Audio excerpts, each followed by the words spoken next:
যেহেতু রমজান মাস চলে এসেছে, তো ছোলা বুট আমরা ইফতারে আমাদের লাগে, এটা না হলে চলেই না। তো আজ কি করে ছোলা ভুনা বানায় আমি ওটাই দেখাবো। তো তার জন্য আমি 1 কাপ ছোলা নিয়েছি আর একটা বড় সাইজের আলু কেটে নিয়েছি। প্রথমে ছোলা বুটটা সেদ্ধ করে নেব। তার জন্য আমি কুকারে পানি দিয়ে দিচ্ছি। 1 গ্লাস মতো পানি দিলেই হবে। বুটটা দিয়ে দিচ্ছি, আলু দিয়ে দেব আর এর মধ্যে দিয়ে দেবো 2টো তেজপাতা। এতে ফ্লেভারটা অনেক সুন্দর আসে। কুকারে ঢাকন লাগিয়ে দিয়ে দিচ্ছি। এখন 4-5টা সিটি আসার জন্য ওয়েট করব। তো দেখুন আমার ছোলা আর আলুটা সেদ্ধ হয়ে গেছে।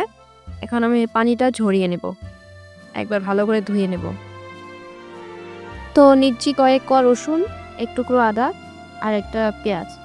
তো পেঁয়াজটা এখন আমি কুচি করে নেব। দেখুন পেঁয়াজ আমি কুচিয়ে নিয়েছি, আদাটাকেও কুচিয়ে নিয়েছি। এখন আদা রসুনটার একটা পেস্ট বানাবো। আর মরিচ আপনারা নিজের পছন্দ মতো দিতে পারেন, আমি 2-3টেই দিব।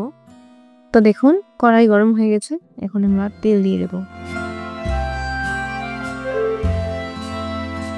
যেহেতু আমরা আগেই তেজপাতা দিয়েছিলাম, তো এখন আর তেজপাতা দেব না, দিয়ে দেব পেঁয়াজ কুচি।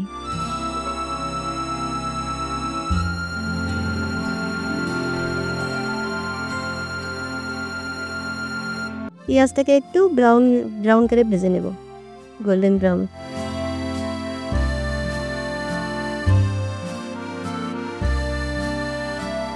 পেঁয়াজটাকে একটু সফট হওয়ার জন্য আমরা লবণ নেব।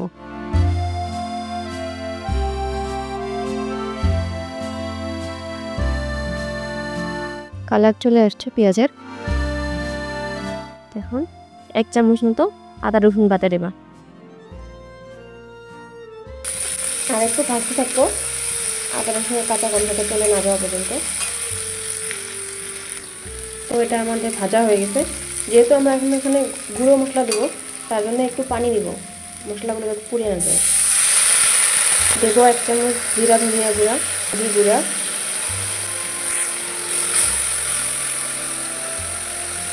2টো লঙ্কা দেবো, আমি কুচিয়ে রেখেছি। লঙ্কাটা একটু কম দেওয়াই ভালো, কারণ সারাদিন রোজা রেখে লঙ্কাটা একটু স্কিপ করাই ভালো। আপনারা যত পাবেন একটু কমই খাবেন।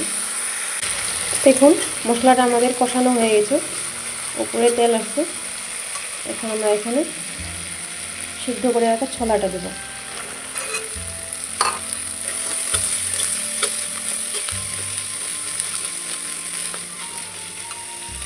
সাথে আলুটাও দিয়ে দেব। আলুটা আমরা একটু ম্যাশ করে দেব, কারণ আলুটা একটু ভাঙা ভাঙাই ভালো লাগে ছোলাতে।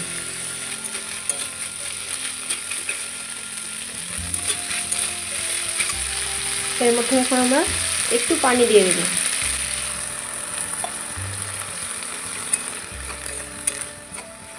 দেখুন পানিটা শুকিয়ে গেছে।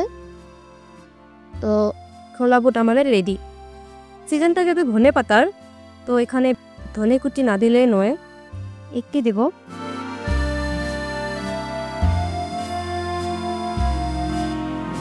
তো একবার বানিয়ে দেখবেন। সিম্পল তো হয়, কিন্তু টেস্টিও অনেক, আর এটা হেলদিও অনেক। আপনারা তো দেখলেনই আমার ছোলা বুটের রেসিপিটা কতটা ইজি। এটা খেতেও কিন্তু অসাধারণ লাগে। আপনারা খেয়েছেনই সবাই, তো একবার ট্রাই করবেন বাড়িতে। যদি ভালো লাগে তো প্লিজ একটা লাইক দিয়ে আমার পাশে থাকবেন।